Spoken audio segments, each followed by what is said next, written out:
الأبرار صاحب النبي في الغار والمزار أفضل الصحابة بالتحقيق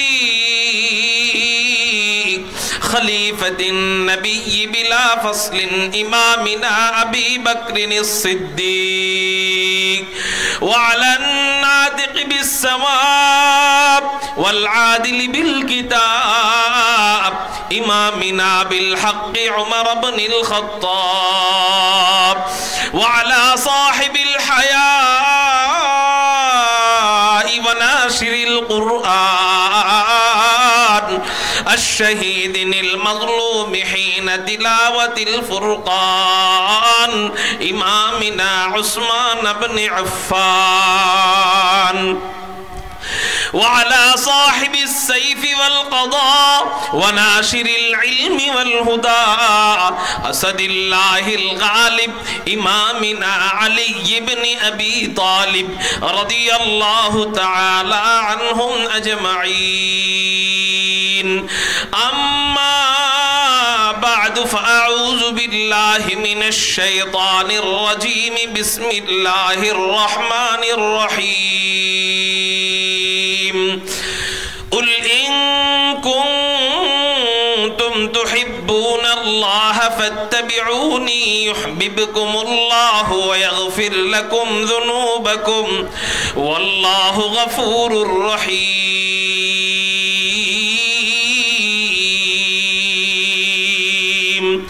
قال سيدنا رسول الله صلى الله عليه وسلم أحب الله لما يغذوكم من نعمة وأحبوني لحب الله وأحبوا أهل بيتي لحبي صدق الله مولانا العظيم وصدق رسوله النبي الأمي الكريم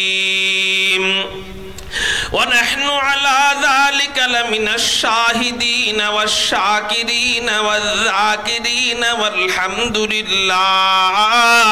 والحمد لله رب العالمين সকলেই মুহাব্বতের সাথে দুরূদ ইব্রাহিম পড়ি আল্লাহুম্মা সাল্লি আলা মুহাম্মাদিন ওয়া আলা আলি মুহাম্মদ কামা সাল্লাইতা আলা إبراهيم وعلى آل إبراهيم إنك حميد مجيد اللهم بارك على محمد وعلى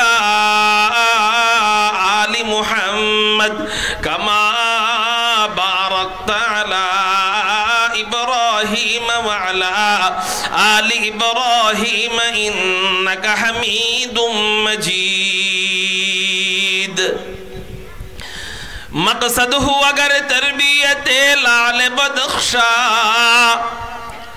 मकसद हो अगर तरबियत लाल बदख्शा बेसोद है फटके हुए खुर्शीद का बरताओ बेसोद है फटके हुए खुर्शीद का बरताओ दुनिया रिवायात के बंदों में गिरफ्तार दुनिया रिवायात के बंदों में गिरफ्तार क्या मदरसा वालों की तगुदाओ क्या मदरसा वालों की तगुदाओ कर सकते थे जो अपनी जमानी की इमामत कर सकते थे जो अपनी जमाने की इमामत वो कौन दिमाग अपने जमाने के पैरों वो कौन दिमाग अपने जमाने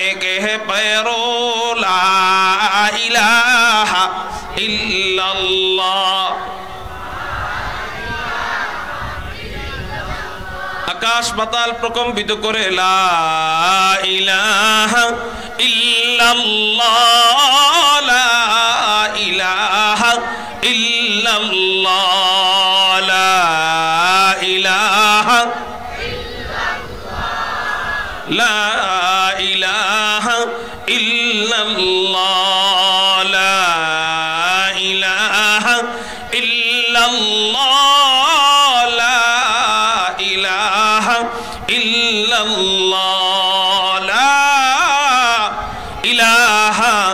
ইল্লাল্লাহু মুহাম্মাদুর রাসূলুল্লাহ সাল্লাল্লাহু আলাইহি ওয়াসাল্লাম। হ্যান্ডবেল পোস্টার।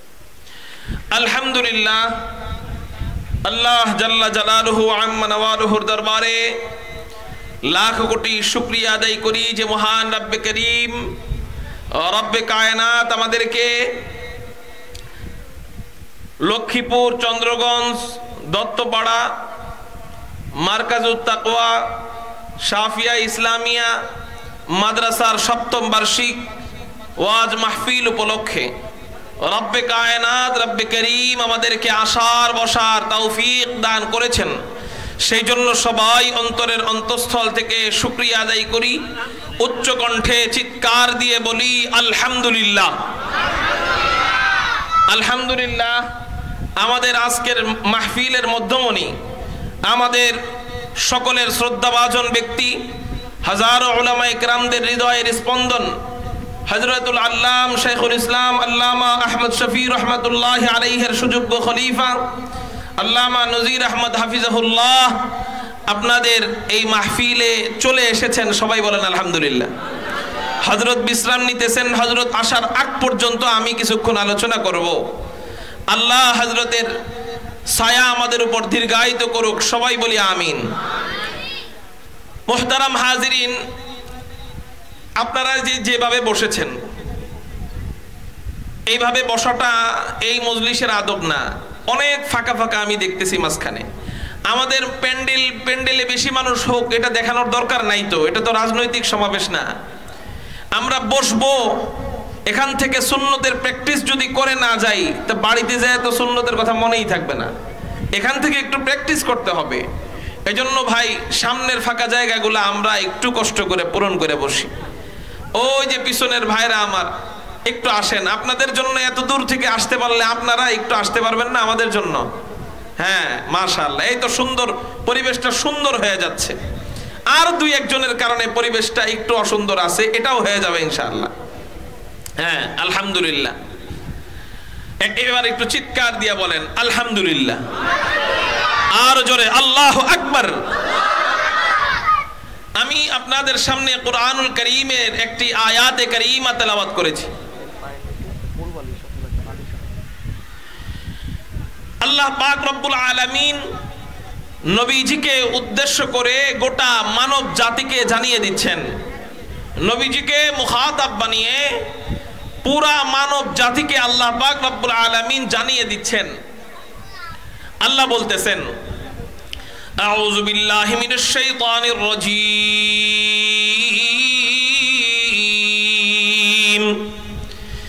বিসমিল্লাহির রহমানির রহিম।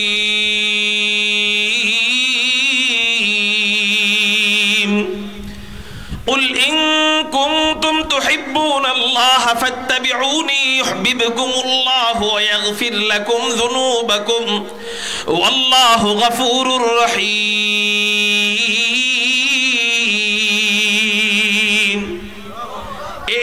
এইভাবে আল্লাহু আকবার বললে আপনাদের মুখে মানায় না। আল্লাহু আকবার চিৎকার দিয়ে বলেন আল্লাহু আকবার। আল্লাহর নাম বলতেও যার মজা লাগে, শুনতেও তার মজা লাগে। আল্লাহ আল্লাহ क्या मजा मुर्शिद के मैं खाना में है, अल्लाह अल्लाह क्या मजा मुर्शिद के मैं खाना में है। दोनों आलम की हकीकत एक पैमाने में है, दोनों आलम की हकीकत एक पैमाने में है। আল্লাহর নাম বলতেও যার মজা লাগে, শুনতেও তার মজা লাগে। কেন মজা লাগবে না? আল্লাহ কুরআনুল কারীমের মধ্যে জানায় দেয়, ফাযকুরুনি আযকুরকুম ওয়াশকুরুলি ওয়ালা তাকফুরুন।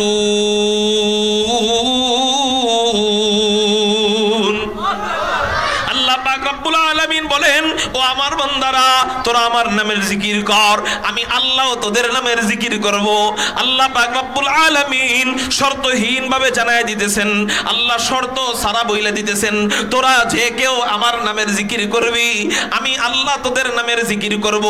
ও আমার বান্দারা, আল্লাহ পাক রব্বুল আলামিন দেখেন কেমন রহমান,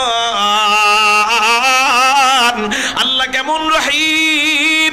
আল্লাহ বুঝাইতে চায়, ও আমার বান্দারা, তোরা জীবনে এত এত গুনাহ করছস, যেই গুনাহগুলার কথা জানলে তোর মা তোরে তেজ্যপুত্র করে দিত।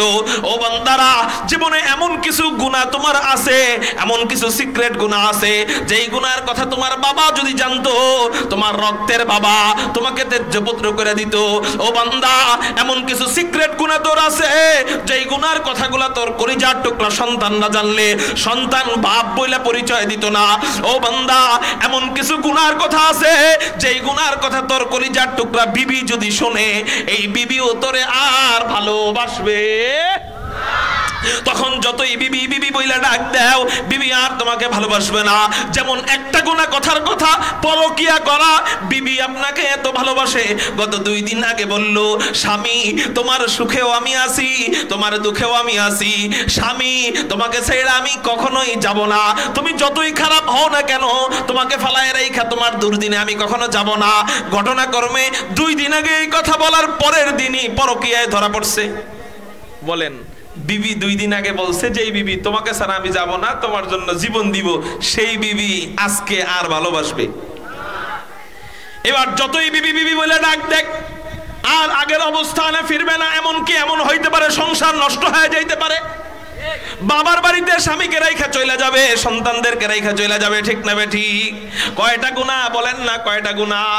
একটা গুনার কারণে ওই কলিজার টুকরা বিবি, যেই বিবির জন্য তুমি দাড়ি কাটো, ওই কলিজার টুকরা বিবি, যেই বিবিকে ফষ্টি নষ্টি করতে যায়, সুদি কারবার করো, সুদি কারবার কইরা কইরা বিবির শাড়ি গহনা কিনে দাও, ওই বিবি একটা গুনাহ জানার পর তোমাকে আর স্বামী বইলা পরিচয় দিবে না, তোমার ঘর আর করবে না।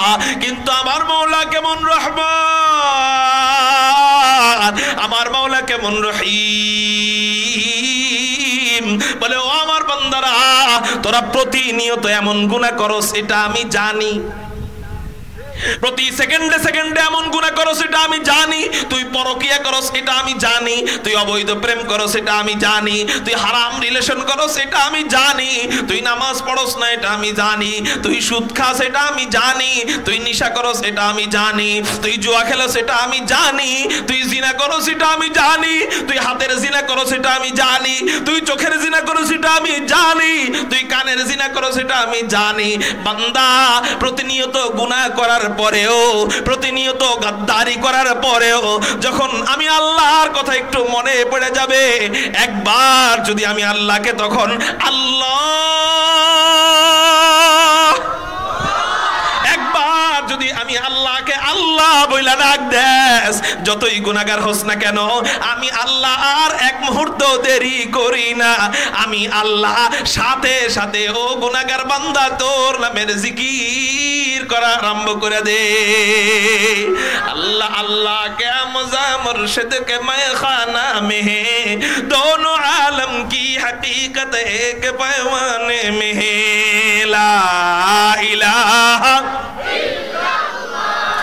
ला इलाहा इल्लल्लाह, ला इलाहा इल्लल्लाह, ला इलाहा इल्लल्लाह, ला इलाहा इल्लल्लाहु मुहम्मदुर রাসূলুল্লাহ। বলেন না সাল্লাল্লাহু আলাইহি ওয়াসাল্লাম। বলে, আল্লাহর জিকির, আল্লাহ শুধু শাইখুল হাদিসের জিকিরের জবাব দিলেই পারতেন, আল্লাহ শুধু মুমিনের জিকিরের জবাব দিলেই পারতেন, আল্লাহ শুধু আল্লাহ ওয়ালার জিকিরের জবাব দিলেই পারতেন। কয় না না না, আল্লাহ শুধু আল্লাহ ওয়ালার জিকিরের জবাব দেয় না, শুধু মুমিন মুত্তাকি বান্দার জিকিরের জবাব দেয় না। আল্লাহ পাক রব্বুল আলামিন আমভাবে জানায় দিতেছেন, যে কেউ তোরা আমারে ডাকবি, আমি আল্লাহ তোদের জিকির করব। নবীজি বলেন আরেক কথা, নবীজি বলেন, আল্লাহর জিকির যদি তোমরা একা একা করো, তাহাজ্জুদের নামাজ নামাজের পর নামাজের মুসল্লায় বৈশা বৈশা নীরবে নিভৃতে আল্লাহ আল্লাহ আল্লাহ আল্লাহ, তাহাজ্জুদ নামাজের পর নীরবে নিভৃতে আল্লাহর নামের জিকির করবা। আল্লাহ পাক রব্বুল আলামিন নীরবে নিভৃতে বান্দা বান্দা বান্দা ডাকস কেন, বান্দা ডাকস কেন, বান্দা ডাকস কেন, আল্লাহ একা একা জিকির করবে। আর যদি তুমি ভরা মজলিস পায়া যাও, ভরা মাহফিল পায়া যাও, ওই ভরা মাহফিলে বৈশা বৈশা যখন আল্লাহর নামের জিকির করবা, আল্লাহ পাক রব্বুল আলামিন আসমানের ফেরেশতাদেরকে ডাক দিয়া, আরশে আজিমের ফেরেশতাদেরকে ডাক দিয়া আরশে আজিমের সামনে বিশাল বড় মাহফিল কায়েম করে আল্লাহ পাক রব্বুল আলামিন কোটি কোটি কোটি কোটি ফেরেশতাদের সামনে ওই বান্দার নামের জিকির করা আরম্ভ করে দেয়। এজন্য এই মজলিস, এই ভরা মজলিসে কখনো কৃপণতা করব না। এখানে ভাবের টাইম নাই। এখানে কে কত বড় মসজিদের ইমাম ওটা দেখাইলে ঠকবো, এখানে কে কত বড় নেতা ওটা দেখাইলে ঠকবো, এখানে কে কত বড় শাইখুল হাদিস এখানে দেখানোর টাইম নাই। এখানে সবাই ছাত্র, সবাই আল্লাহর গোলাম, আল্লাহর গোলামি করব। এই জন্যই প্যান্ডেলের ভিতরে ঢুকছি, এই জন্য এই ভরা মজলিসে কখনো কৃপণতা করব না। এই ভরা মজলিসে কখনো আল্লাহর নামের সুযোগ আসবে। বাঘ যেমন শিকারি ধরার জন্য ওত পেতে থাকে, আমরাও ওত পেতে থাকবো। আল্লাহর নামের সুযোগ আসবে, ভরা মজলিসে আল্লাহ যেন আমার জিকির করে, এই জন্য ভরা মজলিসে আল্লাহর নামের জিকির করব। পারবো তো ইনশাআল্লাহ? তাহলে আওয়াজ বন্ধ থাকে না, যেন চিৎকার দিয়ে বলি আল্লাহু আকবার। এটা আমি বললাম দেখা বললেন, এখন বলবো না, শুধু ইশারা দিব, দেখবো সাউন্ড কেমন। বয়ানের শেষ পর্যন্ত চাই, পাবো তো ইনশাআল্লাহ? আল্লাহ আমাদের এই আবেগকে তুমি কবুল করো, আল্লাহ আমাদের এই ডাককে তুমি কবুল করো। সবাই বলি আমিন। আল্লাহ পাক রব্বুল আলামিন কোরআনুল কারীমের আয়াত নবীজিকে শুনাইতেছেন, কুল ইন কুনতুম তুহিব্বুনাল্লাহ ফাত্তাবিউনি ইউহিব্বুকুমুল্লাহু ওয়া ইয়াগফির লাকুম যুনুবাকুম ওয়াল্লাহু গফুরুর রহিম।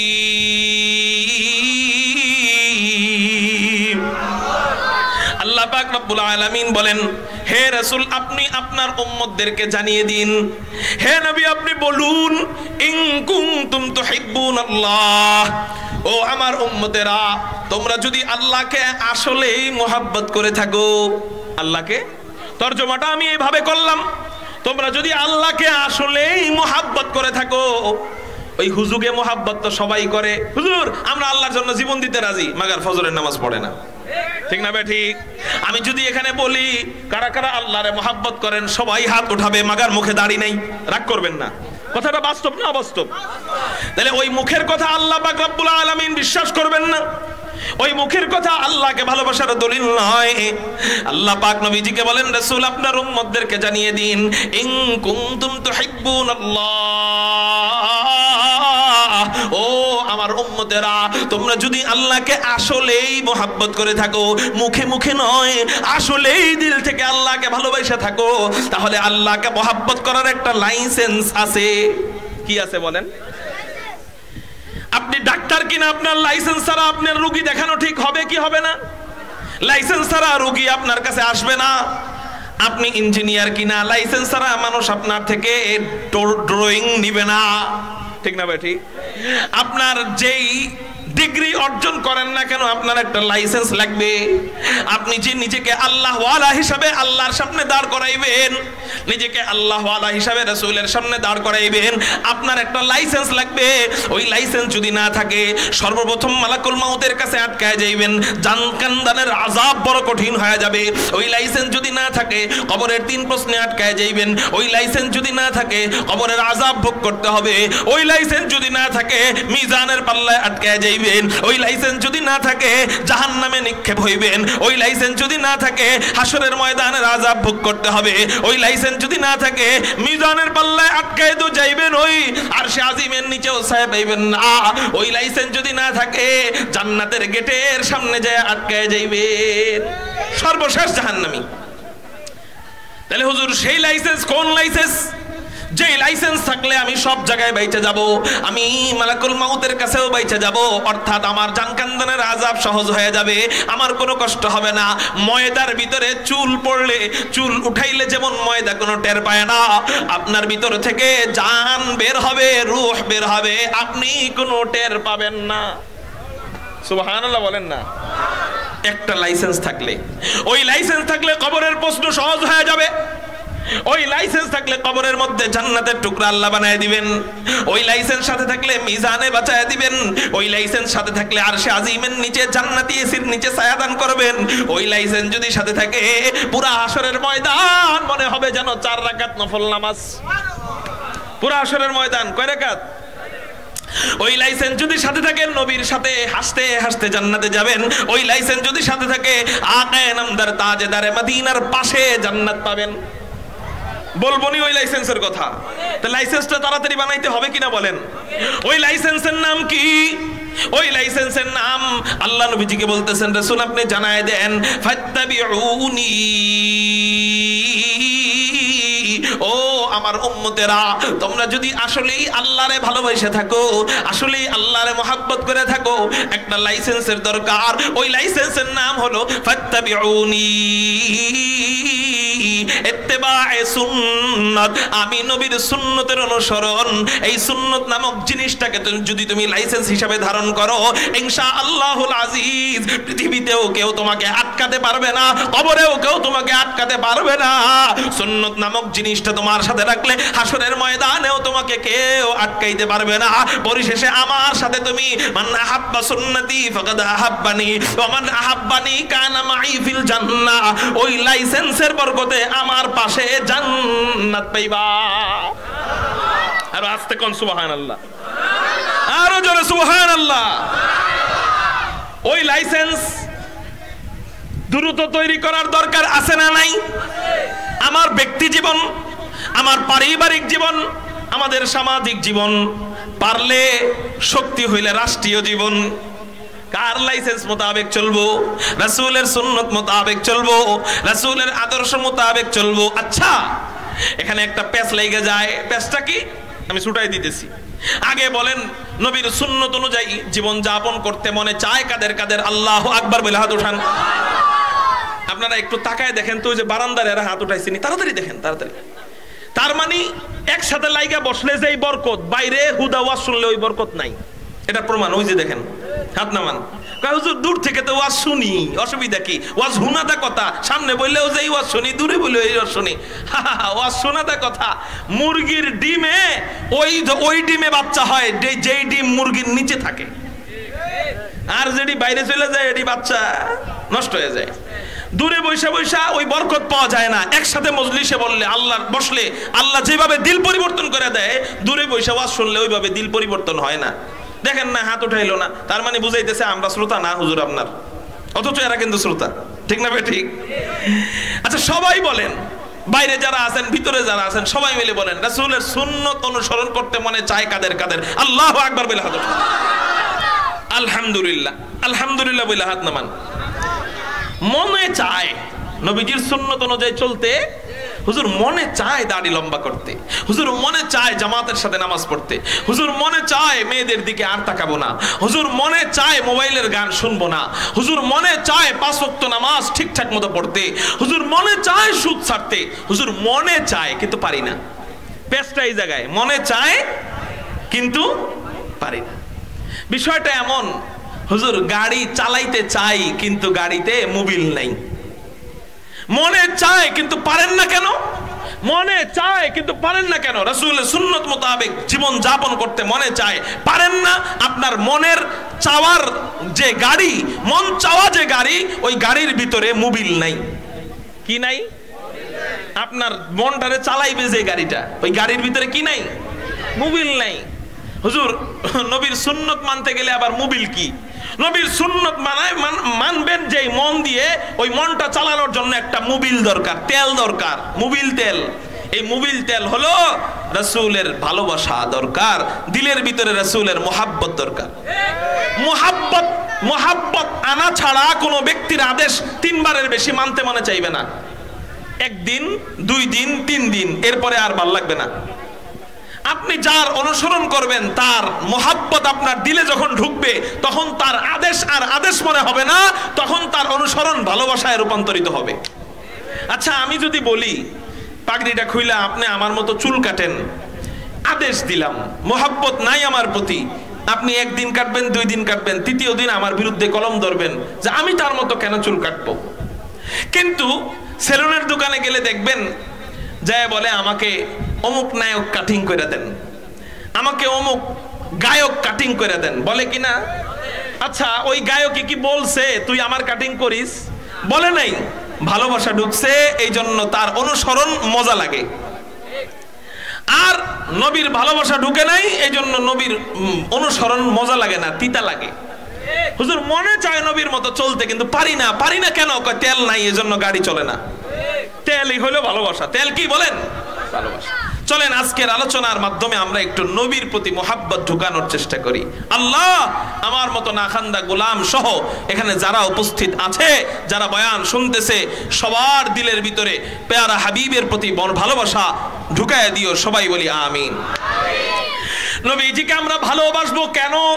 এই কেনর জবাব দিয়ে আমি আমার বয়ানটা বুঝানোর চেষ্টা করব ইনশাআল্লাহ। নবীজিকে আমরা কেন ভালোবাসবো? 2টা জবাব আমি দিব। 1 নাম্বার জবাব আমি হাদিসের জবাব দিব, 2 নাম্বার জবাব আমি বিজ্ঞানের থিওরি মোতাবেক জবাব দিব। 1 নাম্বার হাদিসের জবাব আমি দিব, 2 নাম্বার বিজ্ঞানের থিওরি। বিজ্ঞানের থিওরি কেন? চুক্তি করে ওঠে, চোখ দেখলে বুঝি। বিজ্ঞানের থিওরি মোতাবেক জবাব কেন দিব? বলে নাস্তিকরা তো হাদিস বললে মানবে না। কার আলোচনা চলতেছে? নবীজির আলোচনা। কার আলোচনা? এই আলোচনায় যদি কেউ উঠতে মনে চায়, মনে করবেন এর কপাল খারাপ। নামাজির ওয়াজ শোনা দরকার বেশি না বেনামাজির ওয়াজ শোনা দরকার বেশি? হ্যাঁ, বুঝে না। বেনামাজির ওয়াজ শোনা দরকার বেশি। নামাজি তো নামাজি হয়েই গেছে আলহামদুলিল্লাহ, এর খালি এই ইমানদারে দাঁড় দেওয়ার লেগে ওয়াজ শুনবো। আর যার নাই, যে নামাজি পড়ে না, হের ওয়াজটা শোনা দরকার বেশি। ঠিক না বেঠিক?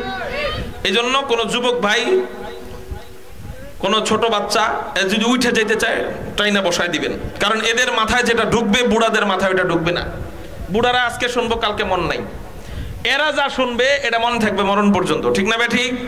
এই জন্য চুক্তি করে ওঠা যাবে। আল্লাহ বুঝার তৌফিক দান করুক। বিজ্ঞানের থিওরি মোতাবেক নবীজিকে ভালোবাসার ব্যাপারে বিজ্ঞান কি বলে এ ব্যাপারেও জবাব দিব। কেন? কারণ নাস্তিকরা তো আর কোরআন হাদিস মানে না, এই জন্য তাদেরকে জবাব যুক্তি দিয়ে দিতে হয়। আগে আসেন হাদিসের জবাব। নবীজিকে কেন ভালোবাসবো? 1 নাম্বার জবাব হাদিসের জবাব। নবীজি হাদিসের মধ্যে জানায় দেয়, আহিব্বুল্লাহ লিমা ইয়াযুকুম মিন নি'মা ওয়া আহিব্বুনি লিহুব্বিল্লাহ ওয়া আহিব্বু আহলা বাইতি লিহুব্বি।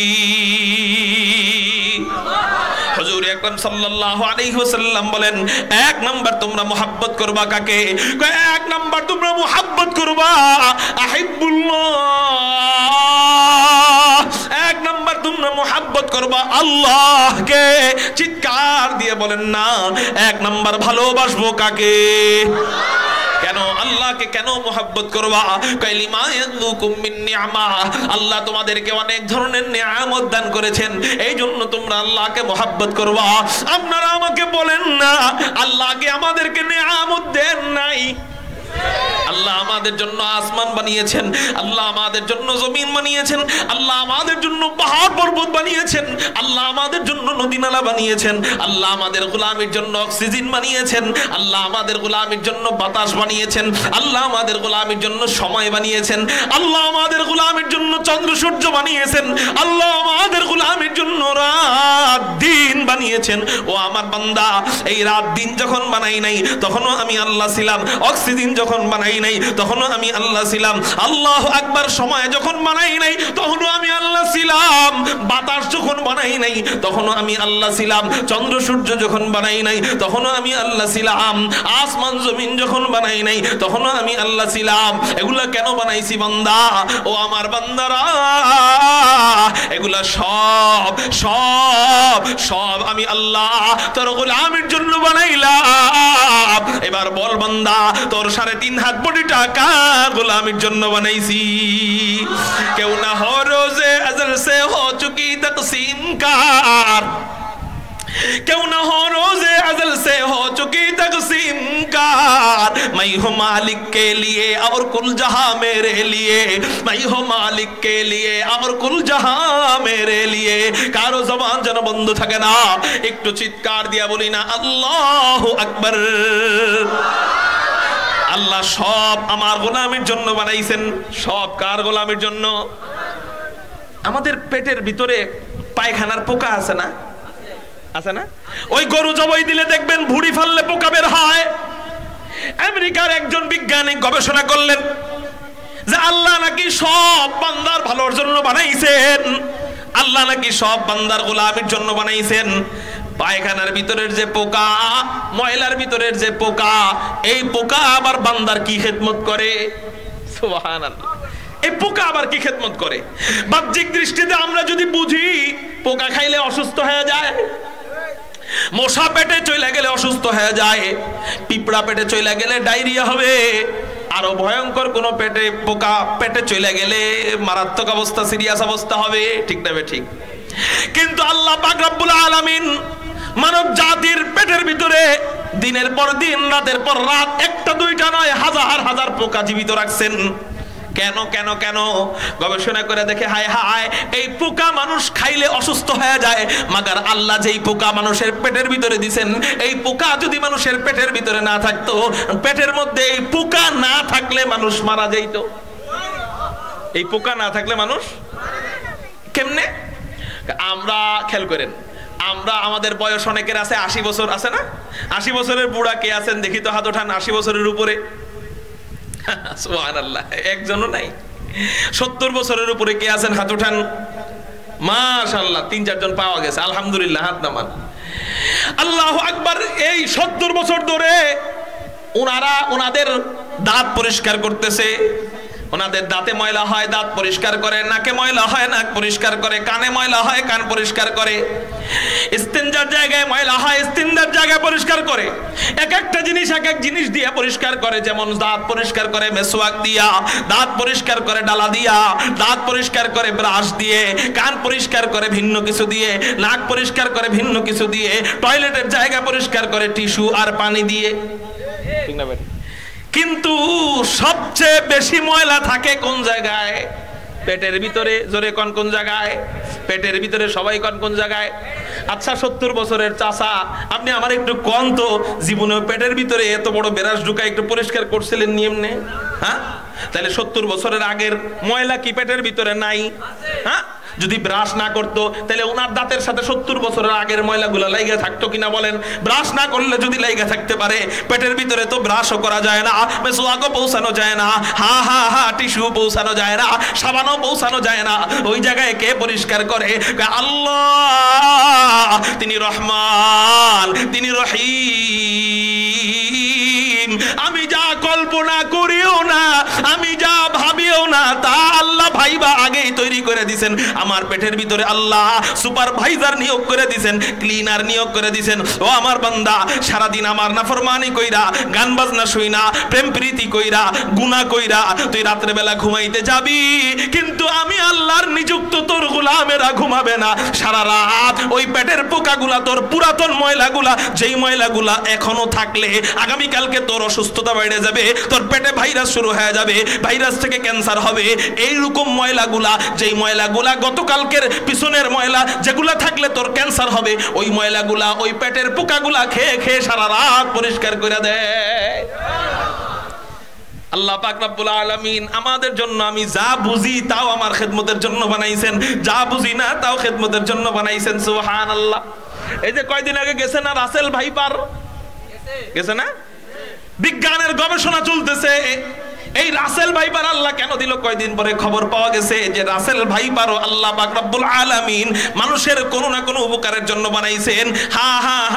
ব্যথার ওষুধ খান না? ব্যথার ওষুধ, এই ব্যথার ওষুধের ভিতরে এমন কোন ব্যথার ওষুধ নাই যেই ব্যথার ওষুধে সাপের বিষ নাই।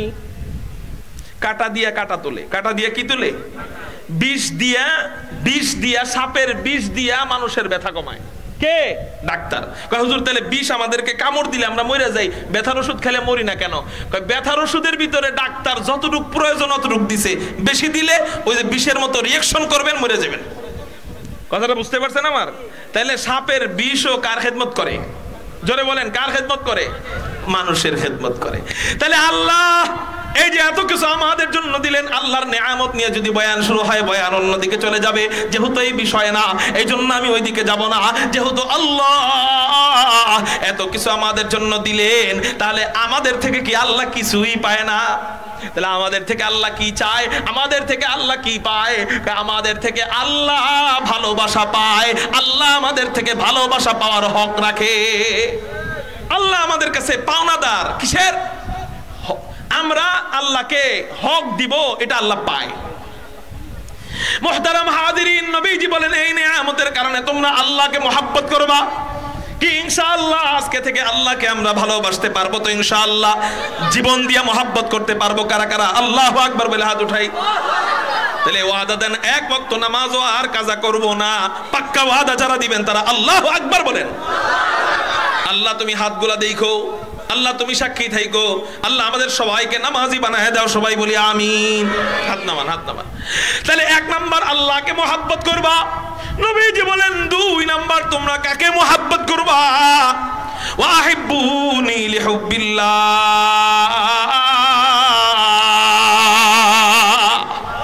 আওয়াজ কমে গেছে, আরো জোরে। নবীজি বলেন 2 নাম্বার তোমরা আমাকে মহব্বত করবা। আল্লাহ পাক রব্বুল আলামিনের হাবিব সিরিয়াল দিতেছেন, 1 নাম্বার আল্লাহ, 2 নাম্বার মুহাম্মদুর রাসূলুল্লাহ। বলে আমাকে কেন মহব্বত করবা? নবীজি বলেন 1 নাম্বার আল্লাহরে ভালোবাসছো, আল্লাহর জন্য তোমরা 2 নাম্বার আমি নবীরে ভালোবাসবা। তাহলে বোঝা গেল নবীজিকে ভালোবাসা ছাড়া আল্লাহ পাওয়া সম্ভব। আল্লাহর জন্য নবীরে ভালোবাসতেই হবে। তাহলে হাদিসের জবাব পেলাম। আমি প্রশ্ন করব, আপনারা জবাব দিবেন। নবীজিকে কেন ভালোবাসবো? আল্লাহর জন্য। সবাই বলেন কেন ভালোবাসবো? এটা হাদিসের জবাব, এটা শরীয়তের জবাব। এবার আসেন বিজ্ঞানের থিওরি কি বলে। নবীজিকে কেন ভালোবাসবো? বিজ্ঞানের থিওরি কি বলে?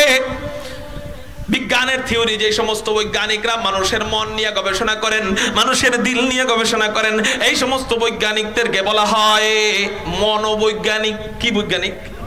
এই সমস্ত মনোবৈজ্ঞানিকরা বলেন একজন মানুষ আর একজন মানুষকে 4 কারণে মহব্বত করে। চিৎকার দিয়ে বলেন না, একজন মানুষ আর একজন মানুষকে কয় কারণে মহব্বত করে? এতদিন শুনছেন নামাজ ভাঙার কারণ কয়টা, এতদিন শুনছেন রোজা ভাঙার কারণ কয়টা, এতদিন শুনছেন ঈমান ভাঙার কারণ কয়টা, এতদিন শুনছেন ওযু ভাঙার কারণ কয়টা। আজকে নতুনটা শুনবেন, মুহাব্বতের কারণ, ভালোবাসার কারণ কয়টা? কি কি? 1 নাম্বার জামাল, সৌন্দর্য। 1 নাম্বার কি বলেন? সৌন্দর্য। একজন মানুষ আর একজন মানুষকে সৌন্দর্যের কারণে মহব্বত করে। একজন মানুষ আর একজন মানুষকে সৌন্দর্যের কারণে ভালোবাসে। এমন ভালোবাসে কাঙ্ক্ষিত নারীকে না পেলে অনেক পুরুষের জীবন, অনেক পুরুষের ক্যারিয়ার নষ্ট করে ফেলে। এতটাই ভালোবাসে কাঙ্ক্ষিত পুরুষকে না পেলে অনেক নারী আত্মহত্যা করে। এমন মগামগি আমাদের দেশে আছে না নাই? আচ্ছা, এখানে কয়টা কারণ পাইছে? 2টা। কয়টা কারণ পাইছে? একটার জন্য জীবন দিয়ে দিল। আরো যদি 3টা থাকতো, 4টা হইলে তো কি করতে? জীবন তোর মনে হয় জীবনই আসতো না। আল্লাহু আকবার। একটা পাইছে, জীবন দিয়ে দিছে। 2 নাম্বার কারণ হলো ভালোবাসার 2 নাম্বার কারণ হলো কামাল, যোগ্যতা বা পূর্ণতা। একজন মানুষ আর একজন মানুষকে যোগ্যতার কারণে মহব্বত করে। ওখানে চেহারার দরকার নাই। একজন মানুষ আর একজন মানুষের যোগ্যতা যখন ভালো দেখে, চেহারার প্রয়োজন নাই, জীবন দিয়ে তারে মহব্বত করে। আমাদের দেশে অনেক বুজুর্গানে কেরাম আমাদের থেকে অতীত হয়ে গেছেন, যারা দেখতে কালো থাকলেও তাদেরকে মানুষ এতটা মহব্বত করছে, তারা মারা গেছে বহু আগে। কিন্তু এখনো যদি কেউ বলে তাদের জন্য রক্ত দিতে পারবানি, আলহামদুলিল্লাহ তারা রক্ত দিতে প্রস্তুত আছে।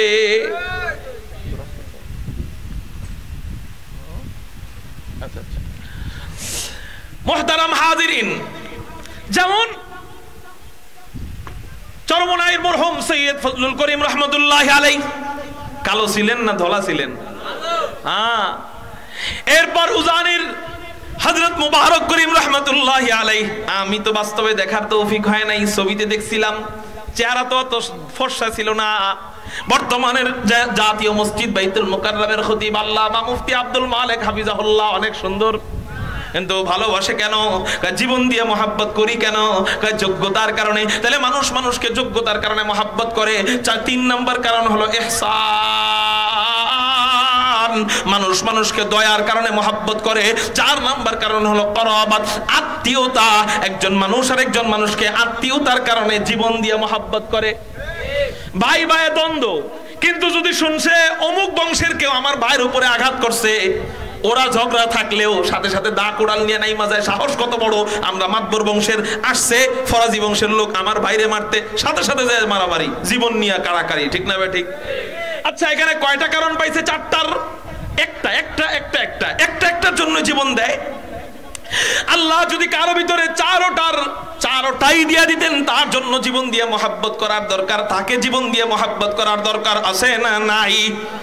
হযরত আল্লাহ কি কারো ভিতরে 4টা দিয়ে দিয়েছেন কিনা? আমি বলবো হ্যাঁ। আল্লাহ পাক একজনের ভিতরে পরিপূর্ণ 4টা দিয়েছেন। কয় তিনি কে?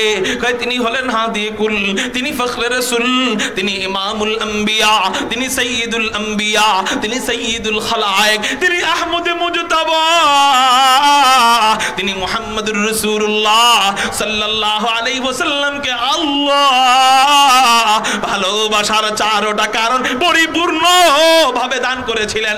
একটু চিৎকার দিয়া বলেন না সুবহানাল্লাহ। যেমন হযরত আসার আগ পর্যন্ত ওয়াজ যদি শেষ না হয় কিছু করার নাই, আমি ব্রেক করে দিব। খুব মনোযোগ দেন, খুব মনোযোগ দেন। হেদায়েত কপালে থাকলে সব ওয়াজের বেশি ওয়াজের দরকার হয় না, অল্প বয়ান যথেষ্ট হয়ে যায়। যেমন আমার নবী সুন্দর ছিলেন, ভালোবাসার 1 নাম্বার কারণ আমার নবীর ভিতরে ছিল। যেমন কেমন সুন্দর ছিল আমার নবী, চলেন কয়েকটা দৃষ্টান্ত দেই। তিরমিজি শরীফের হাদিস, হযরতে জাবের বর্ণনা করেন, আন জাবির ইবনে সামুরা রাদিয়াল্লাহু তাআলা আনহু قال রাআইতু রাসূলুল্লাহি সাল্লাল্লাহু আলাইহি ওয়াসাল্লাম ফি লাইলাতিন ইদহিয়ানিন ওয়া আলাইহি হুল্লাতুন। কোথায় গেছে কে বুঝলাম না, আরো জোরে আল্লাহু আকবার। হযরতে জাবের বলেন, আমি হুজুর আকরাম সাল্লাল্লাহু আলাইহি ওয়াসাল্লামকে এক চন্দ্রোজ্জ্বল রজনীতে, এক চাঁদের রজনীতে আমি নবীজিকে দেখতে পাইলাম। লাল ডোরাকাটা কাপড় পরিহিত অবস্থায় নবীজি বসে রয়েছেন। হযরতে জাবের বলেন, আমার দিলের ভিতরে জাগ্রত হইতো সব সময় যে আসলে আসমানের চাঁদ বেশি সুন্দর না হুজুর আকরাম সাল্লাল্লাহু আলাইহি ওয়াসাল্লাম বেশি সুন্দর, কিন্তু মিলাইতে পারতাম না। কয় কেন? কয় পূর্ণিমার চাঁদ যখন পাই নবীজিকে তখন পাই না, নবীজিকে যখন পাই পূর্ণিমার চাঁদ তখন পাই না। কাকতালীয় ভাবে আজকে পেয়ে গেছি, দুজনকে একসাথে পেয়ে গেছি। আমি একটু মিলায় দেখব, আসমানের পূর্ণিমার চাঁদ বেশি সুন্দর না জমিনের পূর্ণিমার চাঁদ? মুহাম্মদুর রাসূলুল্লাহ সাল্লাল্লাহু আলাইহি ওয়াসাল্লাম বেশি সুন্দর। আমি একটু মিলায় দেখব, এই নিয়ত করে হযরতে জাবের বলেন, ফাজালতু আনজুরু ইলাইহি ওয়া ইলাল কমার, আমি একবার নবীজির দিক তাকাইলাম, আরেকবার আসমানের চাঁদের দিকে তাকাইলাম, একবার নবীজির দিক তাকাইলাম, আরেকবার আসমানের চাঁদের দিকে তাকাইলাম। বারংবার এমন করার পর আমার দিল সাক্ষী দিতে বাধ্য হলো, ফালাহু ইনদি আহসানু মিনাল কমার, আসমানের পূর্ণিমার চাঁদের চেয়েও, আসমানের পূর্ণিমার চাঁদের চেয়েও হুজুর আকরাম সাল্লাল্লাহু আলাইহি ওয়াসাল্লামের চেহারা মুবারক কোটি কোটি কোটি গুণ বেশি সুন্দর। একটু চিৎকার দিয়া বলেন সুবহানাল্লাহ। এই জন্যই তো নবীজির বিবি হযরতে আয়েশা রাদিয়াল্লাহু তাআলা আনহা নবীজির সৌন্দর্যের ব্যাপারে কি বলে? হযরতে আয়েশাকে রমণীরা জিজ্ঞাসা করেন, ওগো আম্মা জানা আয়েশা, বলো তো দেখি হযরতে ইউসুফ বেশি সুন্দর না তোমার স্বামী মুহাম্মদ বেশি সুন্দর? হযরতে আয়েশা বলে, দেখো আমি তো ইউসুফকে দেখি নাই, এই জন্য আমি জানি না কে বেশি সুন্দর, তবে আমি একটা যুক্তি পেশ করতেছি, তোমরা মিলে নিও। কয় কি যুক্তি? আয়েশা বলেন, হযরতে ইউসুফকে দেখা মিশরের রমণীরা হাত কাটছে হাত, কিন্তু আমার স্বামী মুহাম্মদকে একবার যারা দেখার মতো দেখে তারা শুধু হাত নয়, তারা হযরতে হামজার মতো তাজা কলিজা দিয়ে দিতে প্রস্তুত হয়ে যায়। ও আগামীর বীর মুজাহিদরা, আপনাদের থেকে ওয়াদা নিতে চাই, আমরা নবীজিরে দেখি নাই, তারপরেও উলামায়ে কেরাম যদি আপনাদেরকে নবীর ইজ্জতকে হেফাজত করবার জন্য, নবীর দ্বীনকে হেফাজত করবার জন্য, খাতমে নবুয়তের চেহারাকে সমুন্নত করবার জন্য উলামায়ে কেরাম আপনাদেরকে হযরতে হামজার মতো তাজা রক্ত আর তাজা কলিজা দিতে ডাক দেয়, কারা কারা হামজার মতো হাসতে হাসতে তাজা কলিজা দিয়ে দিতে রাজি আছেন? আল্লাহু আকবার বলে দুই হাত আল্লাহরে দেখান। রাজি আছেন ইনশাআল্লাহ? আল্লাহ তুমি কবুল করো বলি আমিন। আল্লাহ তুমি তৌফিক দাও বলি আমিন। মুহতারাম হাজিরিন, নবীজির চেহারা নিয়ে অনেক হাদিস ছিল, অনেক লম্বা চড়া হাদিস ছিল, অনেক কথা ছিল, আজকে আর বললাম না। এতটুক তো বুঝলেন যে আমার নবীর চেহারা অনেক সুন্দর ছিল, এতটুক বুঝছেন কিনা?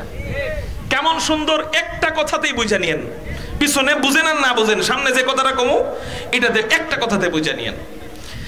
জান্নাতে নবীজিকে আল্লাহ দেওয়ার পর জান্নাতের যত সৌন্দর্য আছে, জান্নাতের কত সৌন্দর্য এটা কি কল্পনা করা যাবে? কল্পনা করা সম্ভব? জান্নাতের সব সৌন্দর্য এক পাল্লায়। জান্নাতে বাড়ির সৌন্দর্য, গাড়ির সৌন্দর্য, নারীর সৌন্দর্য, সমুদ্র সৈকতের সৌন্দর্য, বাগানের সৌন্দর্য, ফলের সৌন্দর্য, ফুলের সৌন্দর্য, সব সৌন্দর্য এক পাল্লায়। আমার রাসূলের চেহারার সৌন্দর্য আরেক পাল্লায়। আল্লাহর পরে জান্নাতে সব সৌন্দর্যের চেয়ে নবীজির চেহারা সবচেয়ে বেশি সুন্দর হবে। ওই সুন্দর চেহারাওয়ালা নবীর উম্মত হইতে পারে খুশি কারা কারা? আল্লাহু আকবার বলে হাত ওঠে। খুশি? খুশি? আসলেই খুশি? আলহামদুলিল্লাহ বলে হাত নামান। যদি খুশিই থাকেন, এই খুশিটা সার্থক হোক, এটা চান কিনা? খুশিটা সার্থকই যদি না হয়, খুশি হয়ে লাভ কি? এক জেলে ভাই মাছ ধরছে, মাছ ধরার পরে খুশি হইছে, কিন্তু হাত থেকে মাছটা ছুটে গেছে, খুশিটা সার্থক না বিফল? নবীর উম্মত হইছি, এমন চেহারাওয়ালা নবীর উম্মত আমরা হইছি। আরে যেই নবীর চেহারা দেখা বহু অমুসলিমরা নবীর শুধু চেহারা দেখা মুসলমান হইছে, শুধু চেহারা দেখে কইছে না লাইসা বিওয়াজহিন কাযাব, এত সুন্দর চেহারাওয়ালা ব্যক্তি মিথ্যা নবী হইতে পারে না, আমি কালেমা পড়ে মুসলমান হয়ে গেলাম। এমন চেহারা ছিল। আচ্ছা, আমরা ওই নবীর উম্মত হয়ে যদি এমন চেহারাওয়ালা নবীর কাছে জান্নাত না পাই, তাহলে আমাদের খুশিটা সার্থক হবে? তাহলে আমাদের খুশিটা কখন সার্থক হবে? যদি নবীর কাছে জান্নাতে পাই, জান্নাতে থাকতে পারি, ঠিক না ভাই? ঠিক। হুজুর, তাহলে নবীজির কাছে জান্নাতে থাকতে পারবো কিভাবে? মান আহাব্বা সুন্নতি ফাকাদ আহাব্বানি ওয়া মান আহাব্বানি কানা মাই ফিল জান্নাহ। নবী বলেন, যে ব্যক্তি আমার সুন্নতকে ভালোবাসলো। লাইসেন্সের কথা মনে আসেনি? লাইসেন্সটা কি? সুন্নত। সবাই বলেন লাইসেন্স কি? সুন্নত মানে সুন্নত নামাজ। এই সুন্নত মানে উদ্দেশ্য নবীর আদর্শ, নবীর শরীয়ত। নবী বলেন, যে ব্যক্তি আমার সুন্নতকে ভালোবাসবে, আমার সুন্নত অনুযায়ী চলবে, তার মুখে বলা লাগবে না আমি আশিকে রাসূল, সে আমাকে অটো ভালোবাসলো। আর যে আমাকে ভালোবাসলো সে আমার পাশে, আমার সাথে জান্নাতে থাকবে। জোরে কোন সুবহানাল্লাহ। তাহলে আমরা নবীর সাথে জান্নাতে থাকতে চাইলে একটা আমল করতে হবে, সেটা হলো সুন্নত অনুযায়ী জীবন যাপন করতে হবে। পারবেন তো ইনশাআল্লাহ? এই গেল আমার বয়ানের একটা সার নির্যাস। শেষ কথা হলো, আমরা তো আলহামদুলিল্লাহ আমাদের কয়েক যুগ চলে গেছে, অনেকে কবরে এক পা চলে গেছে, ঠিক না বে ঠিক? আমাদের জীবন আর কয়দিন, আজ আছি কাল নাই। কিন্তু আমাদের বাচ্চারা, ভবিষ্যৎ প্রজন্মরা সামনে যে যুগটা দেখবে, এই যুগটা বড় মারাত্মক, এই যুগটা বড় ভয়ঙ্কর। কারণ হাসিনা চলে গেছে, আপনি মনে করেন না যে শান্তির যুগ আসবে। কিয়ামত যত সামনে আসবে, অশান্তি সামনে তত বাড়বে। সামনে অশান্তি কি হবে? বাড়বে। অতএব আগামী প্রজন্ম ঈমান নিয়ে হেফাজতে থাকুক, এটা চান কিনা? আগামী প্রজন্ম রাসূলের শরীয়ত মোতাবেক চলুক, এটা চান কিনা? হুজুর, স্কুলে পড়ে আমার পোলারে আমি শরীয়ত মোতাবেক চলামো, অসুবিধা কি? কলেজে পড়ে আমার পোলারে আমি শরীয়ত মোতাবেক সুন্নত মোতাবেক চলামো, অসুবিধা কি? আমিও বললাম ঠিক আছে, স্কুলের পড়ালেখা পড়া আপনার পোলাপান আল্লাহওয়ালা হইতে পারে, না করব না, কিন্তু স্কুলে যে ট্রান্সজেন্ডারের শিক্ষা ভবিষ্যতে শিখাবে না, এটার গ্যারান্টি দেন। স্কুলে যে বান্দরতন্ত্রের শিক্ষা আর শিখাবে না, এটার গ্যারান্টি দেন। স্কুলে যে এলবিজিটি না কি কয়, ওই নারী নারীকে বিবাহ করা, পুরুষ পুরুষকে বিবাহ করা, এগুলা শিক্ষা ভবিষ্যতে যে শিখাবে না, আপনি মরে যাওয়ার পর আপনার সন্তানের সময় যে শিখাবে না, এটার গ্যারান্টি আপনারা আমার দেন। আছে গ্যারান্টি? এটার গ্যারান্টি যেহেতু নাই, তাহলে একটা মাত্র নিরাপদ জায়গা আছে, যে নিরাপদ জায়গা হলো কওমি মাদ্রাসা। আপনার সন্তানকে ওই জায়গায় ভর্তি করে দেন, ইনশাআল্লাহ ওই সন্তানের মাধ্যমে ঈমান আমল, ফিতনা ফাসাদের জামানায়ও ওই সন্তানের মাধ্যমে ঈমান আমলের হেফাজত হবে। এজন্য আমাদের সন্তানদেরকে হাফিজিয়া মাদ্রাসা, কওমি মাদ্রাসায় ভর্তি করতে রাজি আছি কারা কারা? আল্লাহু আকবার বলে একটু হাত উঠান। পাক্কা ওয়াদা ইনশাআল্লাহ? আল্লাহ আমাদের সবাইকে কবুল করুক, আমিন। ওয়া আখিরু দাওয়ানা আলহামদুলিল্লাহ। আসসালামু আলাইকুম ওয়া রাহমাতুল্লাহি ওয়া বারাকাতুহু।